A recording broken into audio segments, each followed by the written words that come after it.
Good morning, it's March 15th, and this is To My Liberal Friends. Let's have a little fun today with our aging president.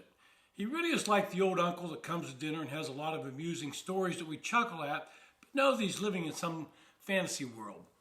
Now, most of us remember the story Biden told about riding the train back and forth between Washington, D.C. and Wilmington, Delaware.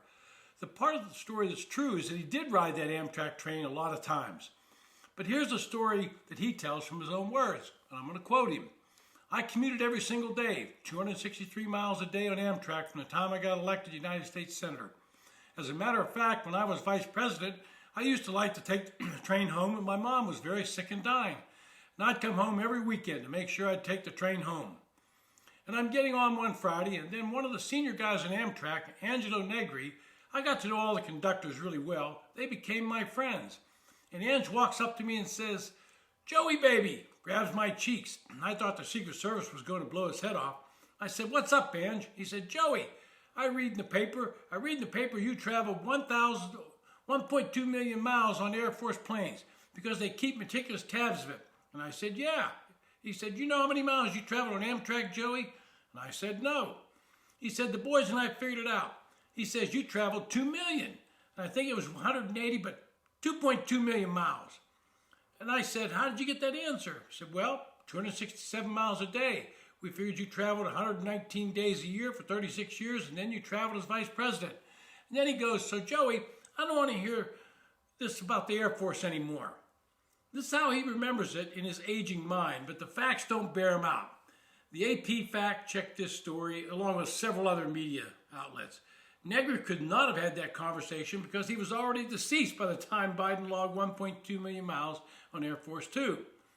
And Biden refers to a train ride he made to Delaware when he was vice president and his mother was sick and dying. He explains it happened shortly after he had flown 1.2 million miles, spurring Negri's comment about his mileage on Amtrak in comparison. On previous occasions, when Biden had told the story, he's also indicated that it all happened around his fourth or fifth year as vice president, or 2012 to 2013.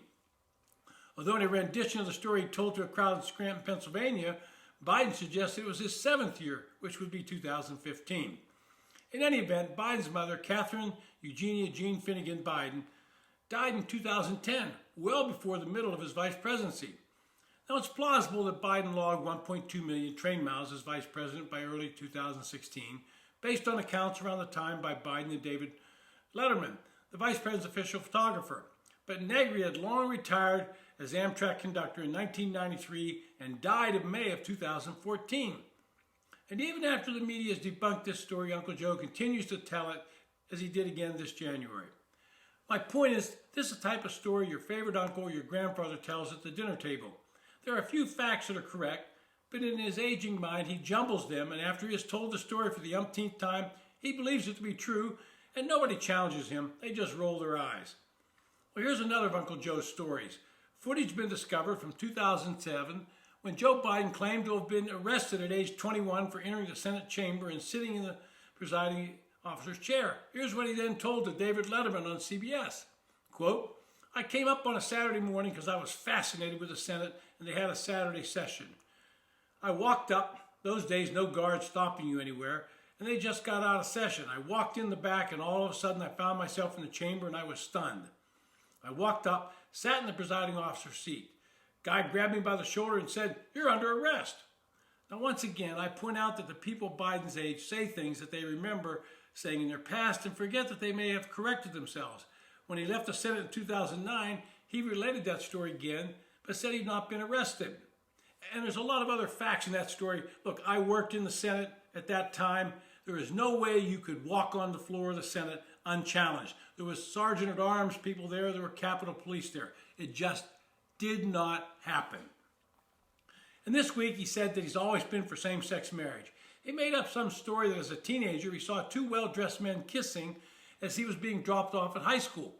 And this was his epiphany that gay marriage was okay. But as a senator, he opposed it several times and has been quoted that marriage was between a man and a woman. That's Uncle Joe rewriting his personal history to meet the times. And if you listen to Joe Biden, he's been arrested multiple times supporting various causes. He likes to weave these fantasies into his speeches to try and find some connection with the audience. We all remember him claiming to have been arrested in South Africa while trying to visit Nelson Mandela. Of course, nobody else has any record of him being arrested. He told that story many times, but later admitted on CNN that he was not arrested. They just would not let him go where he wanted to go.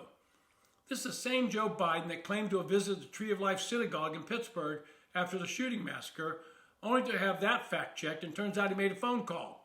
Well, in his aging mind, that constituted a visit.